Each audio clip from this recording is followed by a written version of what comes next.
when it costs us more to get the inventory than it costs. That is a black tax, and that is then transferred over to the consumer. And that's the reason why a lot of times black folks stuff is a little bit higher. Sometimes they just don't know how to market, but other times it's simply a black tax because they don't have the same the same access or relationships or the same breaks that they're going to give they Chinese brother and sister that's selling the same product. So we got to look at that. But I'm so love that you saying being intentional. You know, that girl, I live, breathe collective economics, buying black, being intentional about who you spend your dollars with is so important. And I think right now, more than ever, now that the whole thing around tariffs came up, and now we're seeing all this shit is made in the same factory by the same people.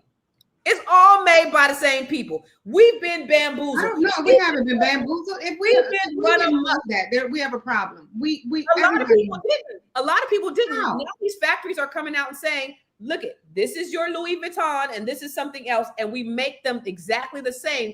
They just put a label on it and now they're charging you 100 times more than ever. But that should tell, here's the thing, that should tell everybody who is listening right now or anybody just in general that all of these products mean absolutely nothing. They're just products. Yes. You know what I'm saying? It's a name. And we give so much credit and so much the word has slipped me, but we give so much credit to these businesses. You said Louis Vuitton.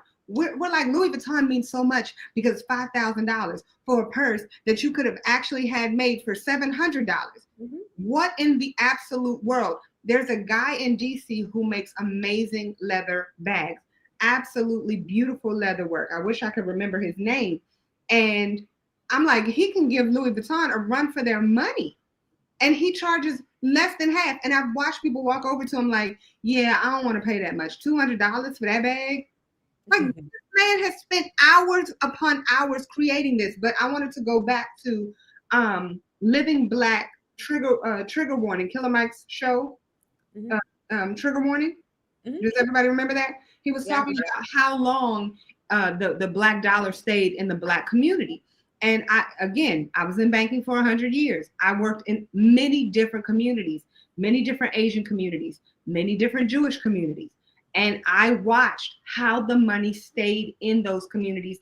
And you do have to be intentional with your money. You do have to be intentional with how you're spending. And that's why when I say victim mentality, that's what I mean. I mean that you're so unintentional about spending money on everything that has nothing to do with you and your family and your Blackness. You just want to spend money on just spending money.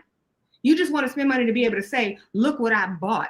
You're trying so desperately to keep up with the Joneses, as opposed to saying, you know what, I'm going to build up my community. Where does that come from, April? Where does that come from? Here's where it came from. Learn from it now. Programming. Hold on, wait. We have this a mindset, you're right. I totally get that we have, I totally get that it has been embedded in us. I totally get that. And we can talk about that until we're blue in the face. My question to you is, do you know right from wrong? Is there a time that you get to a point where you know right from wrong? Yes. Is there a time when you can say, you know what? This is how I need to build my community. And this is what I need to do for my family, my children, the next generation.